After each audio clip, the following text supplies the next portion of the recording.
오늘 우리에게 주신 하나님의 말씀은 열왕기상 8장 44절부터 66절까지의 말씀입니다.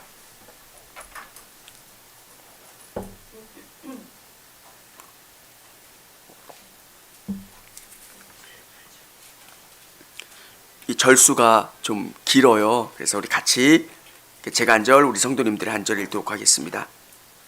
주의 백성이 그들의 적국과 더불어 싸우고자 하여 주께서 보내신 길로 나아갈 때 그들이 주께서 택하신 성읍과 내가 주의 이름을 위하여 건축한 성전이 있는 쪽을 향하여 여호와께 기도하거든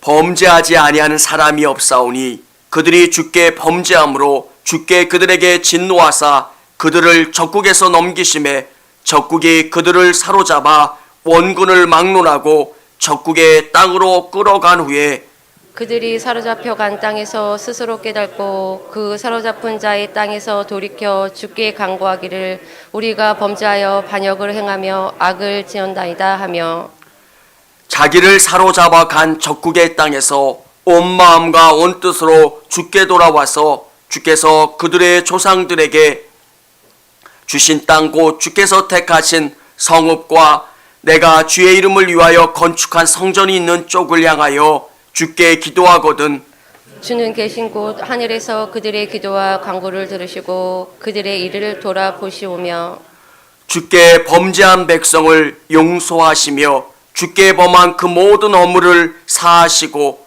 그들을 사로잡아 간 자 앞에서 그들로 불쌍히 여김을 얻게 하사 그 사람들로 그들을 불쌍히 여기게 하옵소서.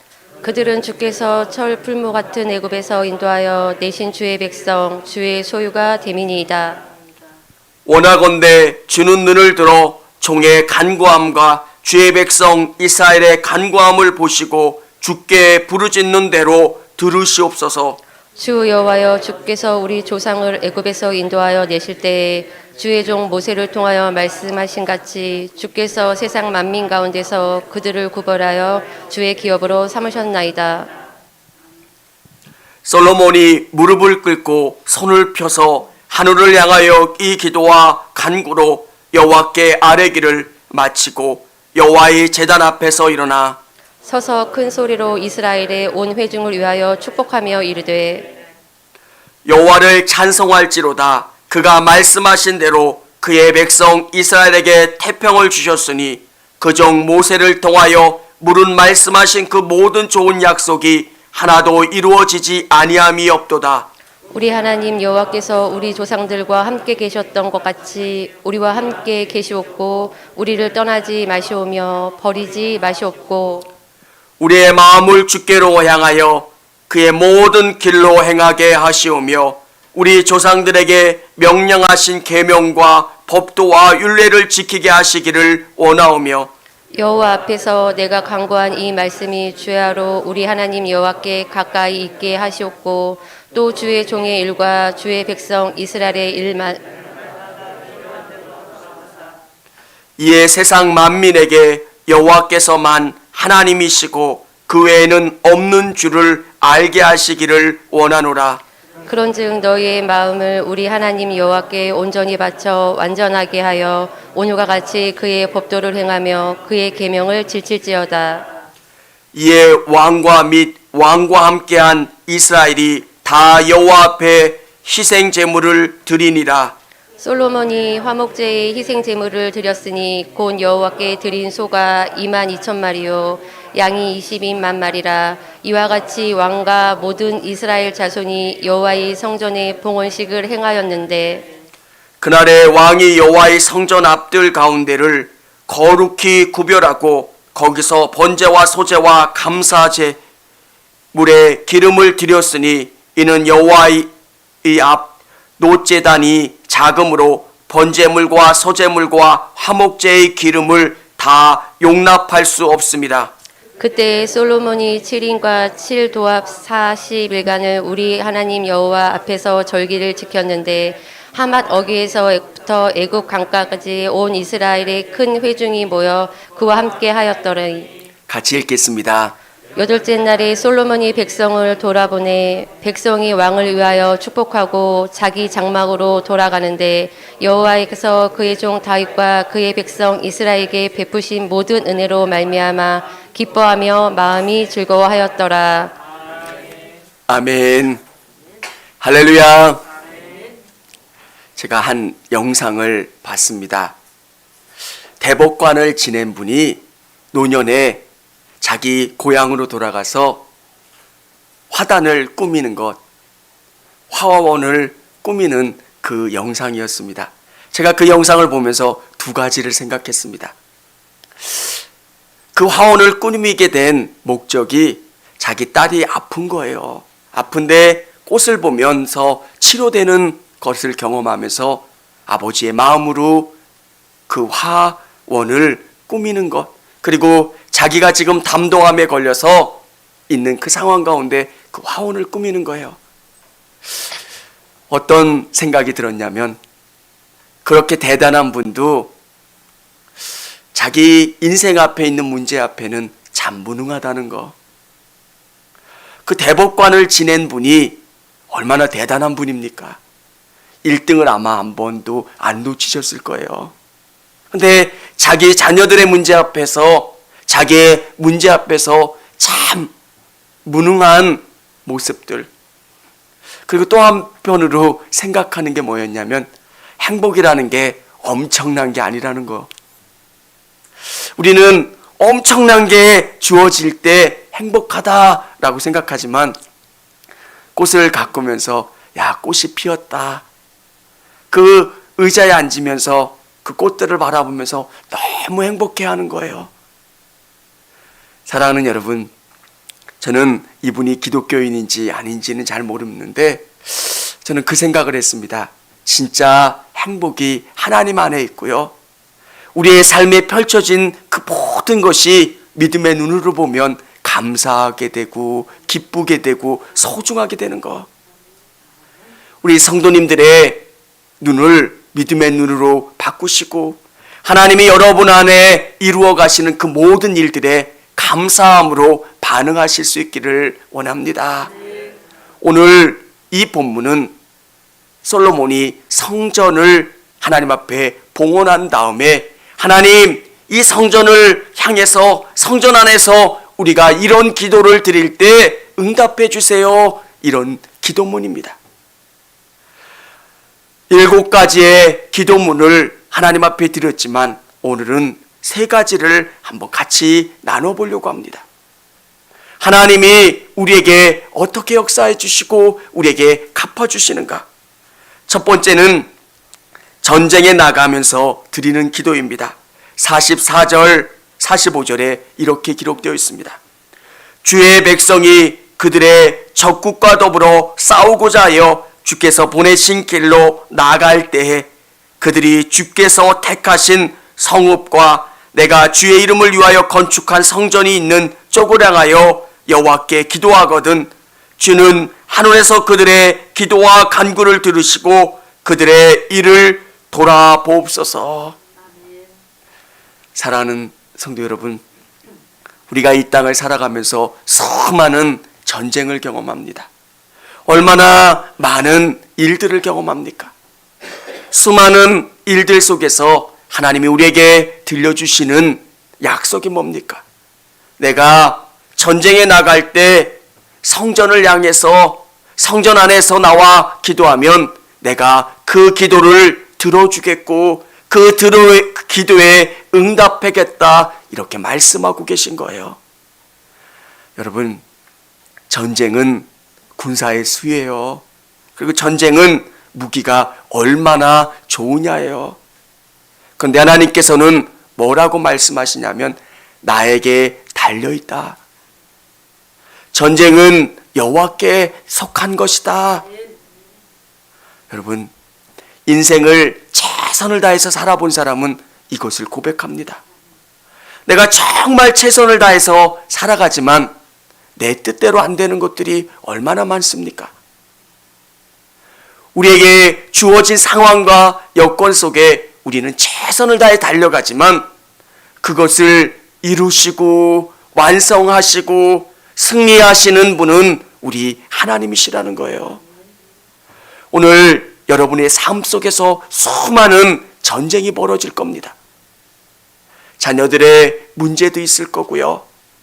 또 직장의 문제도, 또 자녀들의 결혼과 출산과 수많은 문제들 속에서 우리가 고백해야 되는 것은, 그런 전쟁 가운데 이 전쟁을 승리케 해주시는 분은 하나님이시라는 고백. 아말렉과 전투에서 아론과 홀이 모세의 손을 잡습니다. 진짜 전쟁을 하는 사람은 여호수아예요. 그런데 아론과 홀이 손을 잡느냐 안 잡느냐, 이것에 따라 전쟁의 승패가 달라지는 거예요. 왜 하나님은 이 이야기를 우리에게 들려주시고 우리에게 깨닫게 해주실까? 여러분, 어떨 때는 그런 생각이 들 때가 있어요. 기도한다고 뭐가 달라지나? 기도한다고 그렇잖아요. 더 민첩하게 군사훈련을 1분이라도 더 해서 우리의 기량을 증가시키는 게 전쟁에 승리할 것 같고, 기도고 다른 것이고 중요한 게 아니라 1분이라도 더 암기하면 성적이 더 잘 나올 것 같은데, 사실 지나보면 그렇지 않다는 거. 하나님이 우리에게 말씀하시려고 하는 건 뭐냐면, 하나님이 우리 인생을 선하게 이끌어가고 계신다는 거. 여러분, 직장 생활을 할 때 여러분의 삶에서, 그 계신 곳에서 성전을 향해서 마음에 성전을 두고 기도하세요. 하나님, 오늘 되어지는 일들 속에서 하나님 함께 해주세요. 수많은 부딪힘과 갈등 속에서 내 마음에 상처가 되지 않게 도와주세요. 총이 안 보이고 포탄이 안 보이지만 이 땅을 살아간다는 게 여러분에게 얼마나 큰 상처가 됩니까? 저는 남자 성도님들이 우는 것도 봤어요. 직장 생활하면서. 또 어린 분이 아니에요. 50대를 넘긴 분이 직장 생활하면서 정말 그 스트레스 때문에 우는 거예요. 남자가 울려면 얼마나 힘들어야 울까요? 진짜 사포를 쓰고 내어 던지고 싶은 마음이 굴뚝 같은데, 애들 생각하면, 마누라 생각하면 이 사표를 못 던지는 거예요. 다 주머니에 넣어놓고도. 그러려면 자존심도 구겨 넣어야 되고요. 근데 하나님께서는 우리에게 이길 마음을 주시고요, 힘을 주시고요, 포탄이 떨어지는 그 사이사이를 헤집고 깃발을 꽂고 승리할 수 있도록 해주신다는 거. 참 믿음의 눈으로 보면 못 이길 것 같은데 다 이기게 되더라고요. 어느 날인가, 제가 지금은 안 그러는데요, 목회 아주 처음 시작할 때 왜 사람들이 이것밖에 안 될까, 이렇게 성도들을 비난했던, 아주 오래전에 그랬던 적이 있어요. 근데 하나님이 기도해야 하는데 그걸 보여주시더라고요. 성도들이 너무 고마운 거예요. 우리 교회까지 오려면, 전철을 내려서 우리 교회까지 오려면 수십 개의 교회가 있는 거예요. 그 교회를 뚫고 우리 교회 오는 저 성도들 얼마나 감사해요. 부족하다고, 연약하다고 내 마음에 드는 내가 문제지, 사실 그분이 얼마나 귀합니까? 저는 저의 삶에서도 그렇지만 우리 성도님들의 삶 속에서도 경험되는 수많은 일들, 화가 나는 자식들 보면서 다시 한번 생각해 보면 건강한 게 얼마나 감사해요. 아멘. 건강한 것만 해도 얼마나 감사하고요. 남편이, 아내가 내 마음에 안 들어도 건강한 게 얼마나 감사해요. 사랑하는 성도 여러분, 우리 하나님께서 이 땅의 삶 속에서 우리가 하나님을 부여잡으면 하나님이 우리의 눈을 바꿔주세요. 믿음으로 사람이 사람스럽게 바뀌고요. 사람이 귀한 게 느껴지고요. 사람을 내 마음 가운데 깊이 품을 수 있게 돼요. 사랑하는 성도 여러분, 오늘 어려운 전쟁 가운데 있는 우리 성도님들이 계신다면 하나님이 여러분과 함께 계시고요. 또 성전을 향하여 기도할 때 여러분의 삶에 개입해 주시는 그 하나님으로 말미암아 승리를 경험하실 수 있기를 원합니다. 두 번째는 절망 중에 드리는 기도입니다. 여러분, 전쟁을 할 때는 고난 가운데 위기 가운데 있지만 이제 포로로 잡혀가는 상황에 놓이면 절망입니다. 이제 희망이 없어 보이는 그 상황 가운데 있는 거예요. 46절에 보면 범죄하지 아니하는 사람이 없사오니 그들이 주께 범죄함으로 주께서 그들에게 진노하사 그들을 적국에게 넘기심에 적국이 그들을 사로잡아 원군을 막론하고 적국의 땅으로 끌어간 후에 47절에 계속 이에 대한 말씀을 들려주고 계십니다. 신앙생활을 하면서 가장 감사한 것은 뭐냐면 뒤집기의 왕이신 우리 하나님이 우리의 상황과 여건을 뒤집어 주세요. 정말 절망이라고 생각을 하는데 그 절망적인 상황을 바꿔주세요. 내가 꼴찌인 줄 알고 막 달려가고 있는데 뒤돌아 가 이런 느낌. 그럼 꼴찌가 1등이 되는 느낌. 상황과 여건을 바꿔주세요. 포로로 끌려가면 거기에서는 죽음이거나 최악의 상황이에요. 그런데 오늘 성경은 우리에게 뭐라고 이야기합니까? 사로잡은 자의 땅에서 돌이켜 주께 간구하기를 우리가 범죄하여 반역을 행하여 악을 지었나이다 하며 우리가 그곳에서 하나님 앞에 돌이키며 나갈 때 하나님께서는 그곳에서 우리에게 다시금 건져주시고 회복시켜 주시는 것. 여러분, 우리 그리스도인들은 절망 가운데서 하나님으로 말미암아 희망을 얻는 분들이 다 되셨으면 좋겠어요. 어느 분이 남편이 사업을 하다가 어마어마한 돈을 빚지고 그만 돌아가셨어요. 한 20년 전쯤에 제가 그 전도사 처음 교육전사하고 있을 때 만나 뵀던 분이에요. 그때 돈으로 2억이 넘는 돈이에요. 지금으로 생각하면 뭐 10억은 안 되겠지만 5, 6억 이상 되는 돈인데 여성분이 그런 이야기를 하시더라고요. 내가 이 빚을 갚겠다. 자기 사랑하는 남편이 지우고 간 빚인데 자기가 감당하겠다는 거예요. 저는 그런 생각을 가졌어요. 그냥 이렇게 파산 신고하거나 그냥 뭐 다른 방법을 하면 당사자는 없는 거니까. 근데 그분은 자기 남편을 사랑하는 거고요. 또 자기 남편을 위해서 최선을 다하는 것. 그래서 열심히 뛰고 또 뭐라죠? 그때 농협을 다니셨는데 퇴직 처리하고 그 퇴직금으로 또 일부 상환하고 또 자기가 또 보험이나 여러 가지를 판매하고 관점의 차이더라고요.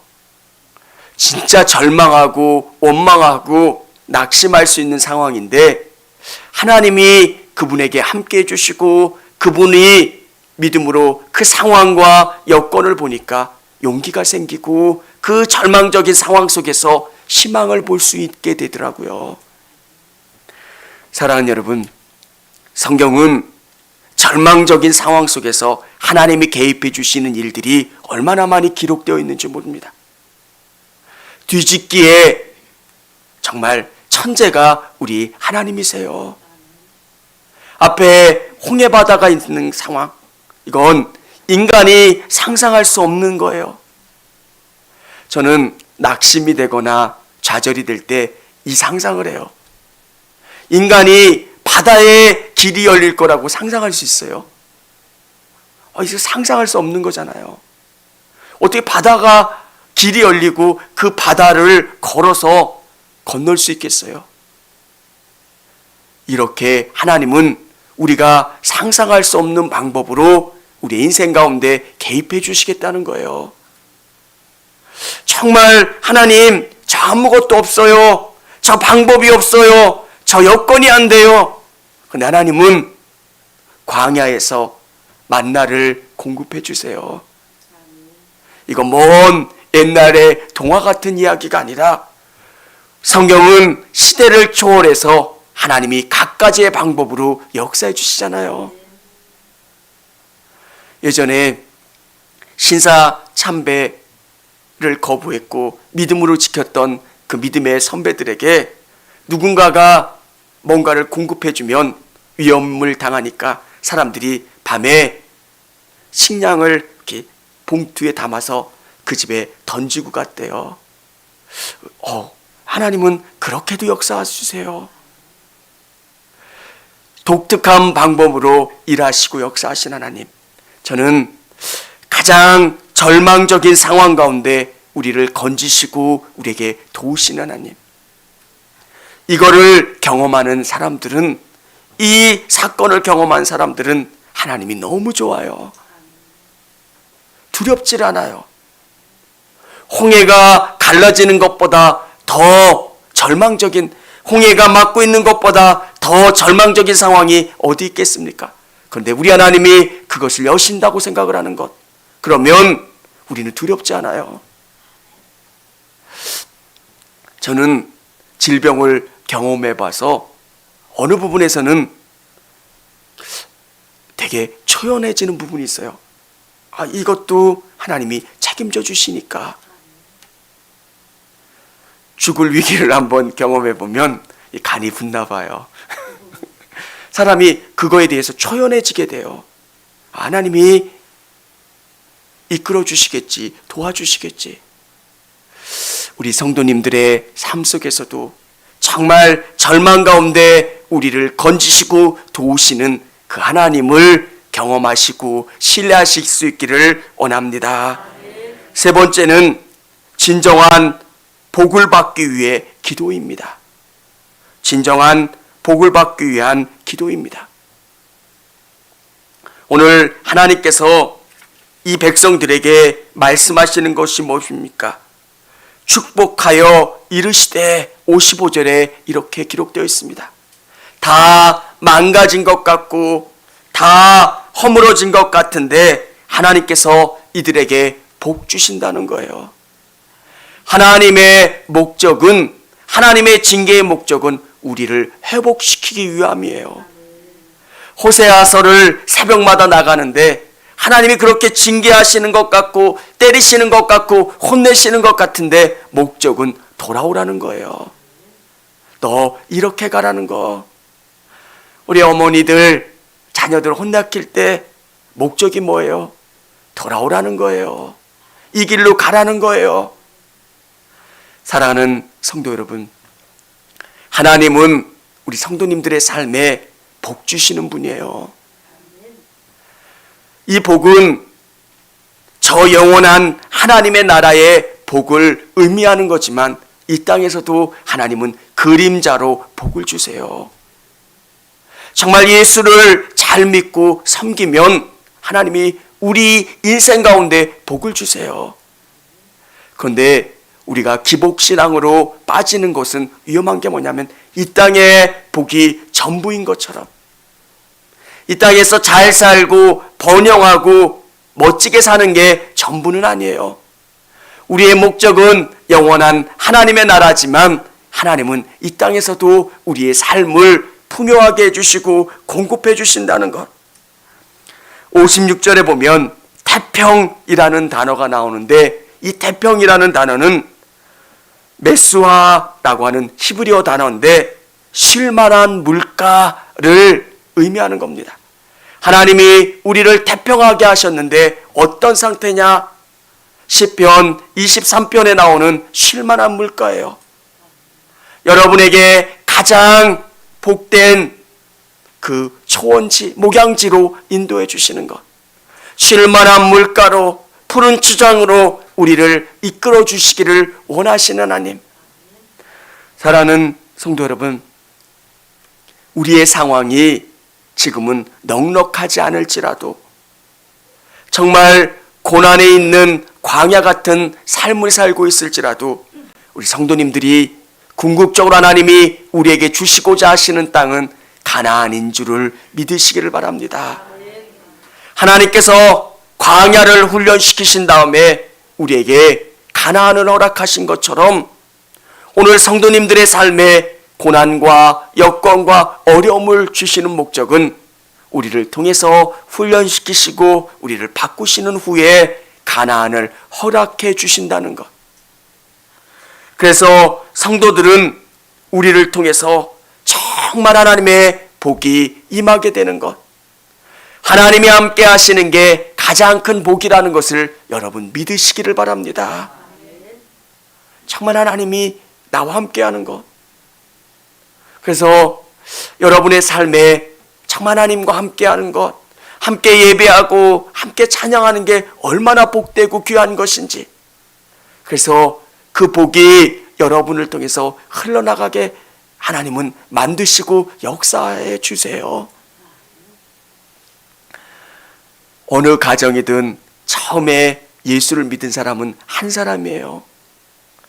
그 사람이 그 가정 가운데 뿌리를 내리기 위해서는 많은 박해도 있었고 어려움도 있었지만 궁극적으로 그 사람을 통해서 그 가정이 바뀌어요. 처음에는 돌짝밭 같은 그런 모습이지만 어느 시점이 지나면 그 돌들이 다 걷어지고 옥토로 바뀌고 많은 열매를 거둘 수 있는 것처럼 하나님께서 우리에게 허락하시는 복은 우리를 통해서 축복의 통로가 되도록 하나님은 역사하시는 거예요. 오늘 솔로몬이 성전을 하나님 앞에 봉헌한 다음에 이런 기도를 드리고 있는 겁니다. 사랑하는 성도 여러분, 진짜 우리의 성전은 우리 마음 가운데 있는 거고요. 또 우리 믿음의 공동체입니다. 이 예배 가운데 나와 함께 하나님 앞에 기도하고 또 우리가 있는 그 현장에서 삶의 현장 가운데 하나님 앞에 기도하고 간구하며 나가면 하나님께서 이런 기도에 응답해 주시고 역사해 주신다는 것. 믿음은 하나님이 일하신다는 것을 온전히 신뢰하는 거예요. 지금은 우리의 상황이 넉넉하지 않을 것 같지만 하나님이 반드시 이루어진다는 것. 우리의 삶에 하나님이 풍요를 주시고 선하게 이끌어 주신다는 것. 이제 여름으로 가니까 밖에 씨앗이 싹을 틔워서 막 올라오더라고요. 작년에 많은 열매를 땄던 호박씨, 그걸 이렇게 땅에다가 심었어요. 시간이 지나도 안 나더라고요. 그래서 이게 한 해를 지난 다음에는 죽나? 잘 안 나나? 그러면서 조금 포기하고 있었는데 어느 날 갑자기 훌쩍 자랐더라고요. 정말 씨를 뿌린 다음에 안 날 거라고 믿는 사람은 없잖아요. 반드시 씨가 나는 것, 싹 틔워서 열매를 맺는 것처럼 믿음은 그런 거예요. 하나님이 내 인생을 통해서 일하실 거라는 것, 나를 붙잡고 나를 통해서 역사해 주실 거라는 것. 사랑하는 성도 여러분, 이 믿음 가지시고 이 성전에 나와 기도하시고 또 여러분의 삶의 현장, 가정과 직장에 가실 때도 여러분 기도하시기를 바랍니다. 그러면 모든 삶에서 하나님이 승리하게 해주시고 절망에서 회복시켜 주시고 승리하게 해주시고 또 여러분에게 복 주시는 그 하나님을 경험하시고 만나게 되실 줄을 믿으시기를 바랍니다.